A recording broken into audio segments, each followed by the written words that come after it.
లేదు. ఎక్కే విమానం దిగే విమానం ఢిల్లీకి పో, నువ్వు మా ఓట్లతో గెలిచినావు, మా మాట విను, ఈ నిర్ణయం మార్చుకో అని చెప్పిండ్రు. కానీ 9 నెలలకెళ్ళి ముఖ్యమంత్రికి టైం దొరకలేదు, ముఖ్యమంత్రికి సమయం దొరకలేదు. సొంత నియోజకవర్గంలో ఓటేసి గెలిపించిన అక్కడి ఆడబిడ్డలు, గిరిజన ఆడబిడ్డలను కానీ అక్కడ ఉన్న దళిత అన్నదమ్ములను కానీ కలుసుకునే టైం ముఖ్యమంత్రికి లేదు. ఎక్కే విమానం దిగే విమానం ఢిల్లీకి పోవాలి రావాలి 28 సార్లు వేయండు, 28 రూపాయలు కూడా తేలేకపోయిండు. అట్లాంటి ముఖ్యమంత్రి ఈరోజు సొంత నియోజకవర్గంలోనే ఈరోజు తిరుగుబాటును ఎదుర్కొంటా ఉన్నాడు. మొన్న జరిగింది అధికారులకు వ్యతిరేకంగా జరిగిన నిరసన ప్రదర్శన కాదు, అధికారులు పోతే నిరసన వ్యక్తం చేసిండ్రు. అదే రేవంత్ రెడ్డి పోతే ఉరికిచ్చి కొట్టేటోళ్ళు మొన్న మా గిరిజన అన్నదమ్ములు. ఇది వాస్తవం. ఎందుకంటే మీకు తెలుసు, ఇదే భారతదేశంలో ఈయన కంటే నేను చాలా గొప్పవాడిని అనుకునే నరేంద్ర మోడీనే, భారత ప్రధానమంత్రినే సంవత్సరం పాటు రైతులు ఆందోళన చేస్తే ఆ నల్ల చట్టాలు వెనుకకు తీసుకోక తప్పని పరిస్థితి. అది రైతుల పవర్ భారతదేశంలో. ఇలా రైతులతోనే పెట్టుకున్నాడు రేవంత్ రెడ్డి. చిన్న సన్నకారు రైతులు బక్కజిక్కిన ప్రాణాలు వాళ్ళతోని ఇలా జులుం చేసే ప్రయత్నం చేస్తా ఉన్నాడు. మమ్మల్ని అన్నాడు, మాకు డీజీపీ గారికి ఫోన్ చేస్తే మానుకోటలో ధర్నా ఉన్నది, మా గిరిజన అన్నదమ్ముల కోసం, మా గిరిజన రైతుల కోసం, మా ఆడబిడ్డల కోసం, ఎవరినైతే మీరు ఇవాళ జైల్లో పెట్టినరో 30 మంది రైతులను, వాళ్లకు సంఘీభావంగా మానుకోటలో ఉండే మా బంజారా అన్నదమ్ములు కదులుతున్నారు అంటే ఆయన అంటాడు, డీజీపీ గారు అయిపోయింది కదా లగచర్ల, ఇక్కడెందుకు అంటాడు, మానుకోటలో ధర్నా ఎందుకు అంటాడు. ఒక్క మానుకోటలోనే కాదు రేవంత్ రెడ్డి, ఈ రాష్ట్రంలో అవసరమైతే ఎక్కడెక్కడ బీద వాళ్ళు ఉన్నారో, ఎక్కడెక్కడ గిరిజన రైతులు ఉన్నారో, ఎక్కడెక్కడ మా దళిత అన్నదమ్ములు ఉన్నారో, ఎక్కడెక్కడ బలహీన వర్గాల అన్నదమ్ములు ఉన్నారో, మొత్తం 119 నియోజకవర్గాల్లో అవసరమైతే ఆ కొడంగల్ బక్కజిక్కిన రైతుల కోసం తప్పకుండా బీఆర్ఎస్ పార్టీ ధర్నా చేస్తుంది, కదం దొక్కుతుంది, కదులుతుంది. నీ ప్రభుత్వాన్ని కూకటి వేళ్లతో పెగిలించేదాకా వదిలిపెట్టమనే మాట కూడా విజ్ఞప్తి చేస్తా ఉన్నా.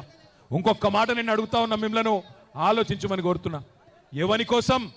ఫార్మా విలేజ్ అల్లుని కోసం అక్కడ ఫార్మా దుకాణం పెట్టి వాళ్ళ సొంత అల్లుని కోసం ఇవాళ పేదవాళ్ళ భూములు గుంజుకునే ప్రయత్నం చేస్తా ఉన్నాడు. ఈ ముఖ్యమంత్రి పేదోళ్ళ కోసం పనిచేస్తలేడు. అదాని కోసం, అల్లుని కోసం, అన్నగాని కోసం, తమ్ముడి కోసం, వాళ్ళ కోసం తప్ప రాష్ట్రంలో రైతుల కోసం కానీ పేదవాళ్ళ కోసం కానీ ఈ ముఖ్యమంత్రి పనిచేస్తలేడు. ఒక్కసారి ఆలోచించండి. ఇంకో 10 రోజులైతే సంవత్సరం నిండుతుంది రేవంత్ రెడ్డి ప్రభుత్వం కూర్చొని. ఏం చెప్పిండు అన్నాడు, యాదకుండాల మీ అందరికీ మహబాద్కి వచ్చి ఇవాళ ఇక్కడున్న ఎమ్మెల్యే, డోర్నకల్ ఎమ్మెల్యే, అదేవిధంగా మహబాద్ జిల్లాలోని ఇల్లెందు ఎమ్మెల్యే సమాధానం చెప్పాలా. మీరే కదా ఇంటింటికి వచ్చింది, మీరే కదా గల్లీ గల్లీ తిరిగింది, 6 గ్యారంటీలు అన్నారు, 100 రోజుల్లో అమలు చేస్తామన్నారు, పేదవాళ్ళకు అండగా నిలబడతామన్నారు. ఏ ఒక్క హామీ అన్న అమలైందా ఒక్కసారి చెప్పవలసిందిగా కోరుతా ఉన్నా. కేసీఆర్ ఉన్నప్పుడు రైతు బంధు పడుతుండే అంటే ఎస్ అనాలే, పడుతుండేనా? కేసీఆర్ ఉన్నప్పుడు రైతు బంధు టైంకి పడుతుండేనా? రైతు బీమా వస్తుండేనా? 24 గంటల కరెంట్ వస్తుండేనా? మరి రేవంత్ రెడ్డి వచ్చినాక వస్తున్నాయా? రైతు బంధు ఎగ్గొట్టిండా? రైతు బీమా బంద్ పెట్టిండా? బోనస్ బోగస్ అయిందా?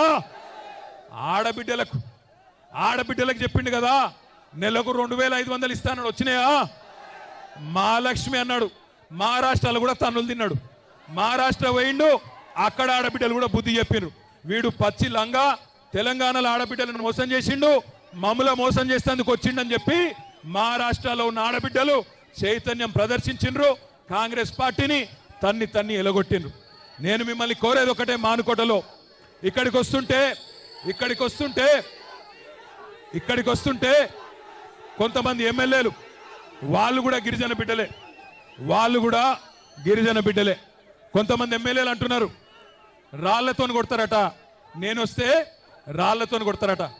నేను అడుగుతున్నా, ఇక్కడ ఉన్న ఎస్పీ గారిని, రాష్ట్రంలో ఉన్న డీజీపీని అడుగుతున్నా, అధికార కాంగ్రెస్ పార్టీ ఎమ్మెల్యేలు రాళ్లతోని కొడతామంటే మీరేం చేస్తున్నారో నేను అడుగుతా ఉన్నా.